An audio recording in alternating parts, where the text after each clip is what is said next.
ಕೋಣದ ಬಗ್ಗೆ ಬೇರೆ ಯಾರಿಗೂ ಸಹಾನುಭೂತಿ ಬೇಡ. ಕೋಣದ ಬಗ್ಗೆ ಏನು ಎಂದು ತಿಳಿಯದವರು ಕೋಣದ ಬಗ್ಗೆ ಮಾತಾಡುವ ಮಟ್ಟಕ್ಕೆ ಬಂದಿದ್ದಾರೆ. ಕೋಣವನ್ನು ಯಾವ ರೀತಿ ಸಾಕಬೇಕು, ಕೋಣವನ್ನು ಎಲ್ಲಿಗೆ ಕೊಂಡೋಗಬೇಕು, ಕೋಣದ ಬಗ್ಗೆ ಯಾವ ರೀತಿ ಜಾಗೃತಿ ವಹಿಸಬೇಕೆಂಬುದನ್ನು ಇನ್ನೊಬ್ಬರಿಂದ ಕೇಳಿ ತಿಳಿದುಕೊಳ್ಳುವಂತ ಅವಶ್ಯಕತೆ ನಮ್ಮ ಕಂಬಳದ ಕೋಣದ ಯಜಮಾನರಿಗಿಲ್ಲ.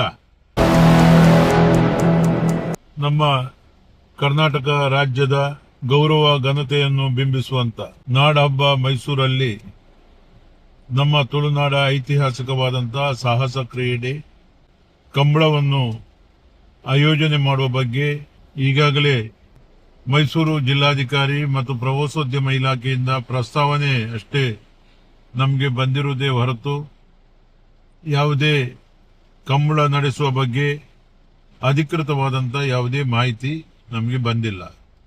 ಈ ದಿನ ಮೈಸೂರಿನ ಎಲ್ಲ ಅಧಿಕಾರಿ ವರ್ಗದವರು ನಮ್ಮ ಮಂಗಳೂರಿನ ಕಂಬಳದ ಮೂಡುಬಿದಿರೆಯ ಹಾಗೂ ಮಿಯಾರಿನ ಕರೆಯ ವೀಕ್ಷಣೆಗೆ ಆಗಮಿಸಿದ್ದಾರೆ.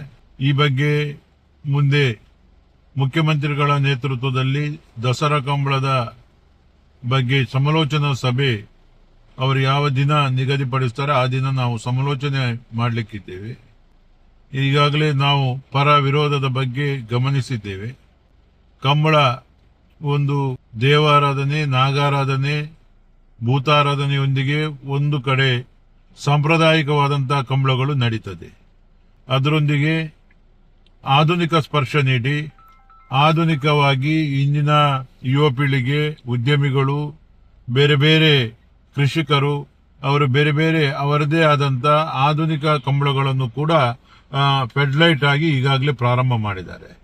ಆದರೆ ನಾನು ಎಲ್ಲ ಈ ಮೈಸೂರಿನ ಜನತೆಗೆ, ಹೋರಾಟಗಾರರಿಗೆ ಗೌರವದಿಂದ ಹೇಳ ಬಯಸ್ತೇನೆ, ಕಂಬಳ ಎಂಬುದು ನಮ್ಮ ರಾಜ್ಯದ ಅತ್ಯಂತ ಐತಿಹಾಸಿಕವಾದಂಥ ಶ್ರೇಷ್ಠವಾದಂಥ ಕ್ರೀಡೆ.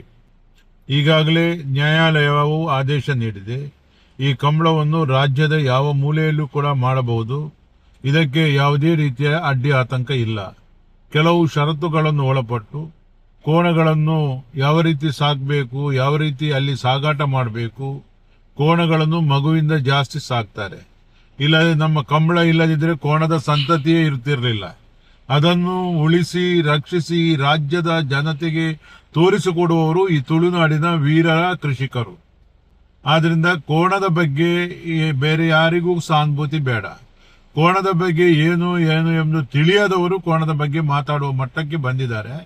ಕೋಣವನ್ನು ಯಾವ ರೀತಿ ಸಾಕಬೇಕು, ಕೋಣವನ್ನು ಎಲ್ಲಿಗೆ ಕೊಂಡೋಗಬೇಕು, ಕೋಣದ ಬಗ್ಗೆ ಯಾವ ರೀತಿ ಜಾಗೃತಿ ವಹಿಸಬೇಕೆಂಬುದನ್ನು ಇನ್ನೊಬ್ಬರಿಂದ ಕೇಳಿ ತಿಳಿದುಕೊಳ್ಳುವಂತ ಅವಶ್ಯಕತೆ ನಮ್ಮ ಕಂಬಳದ ಕೋಣದ ಯಜಮಾನರಿಗಿಲ್ಲ.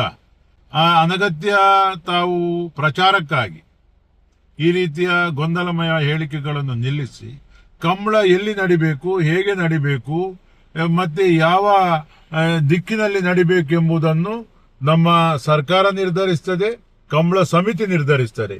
ಯಾವುದೇ ವ್ಯಕ್ತಿ ಕಂಬಳ ಎಲ್ಲಿ ನಡಿಬೇಕು ಅಂತ ನಿರ್ಧಾರ ಮಾಡಲಿಕ್ಕೆ ಸಾಧ್ಯತೆ ಇಲ್ಲ. ಇದಕ್ಕೆ ಕಂಬಳ ಸಮಿತಿಯೇ ಅಂತಿಮವಾದಂತಹ ರೂಪರೇಷೆಯನ್ನು ನೀಡುತ್ತದೆ.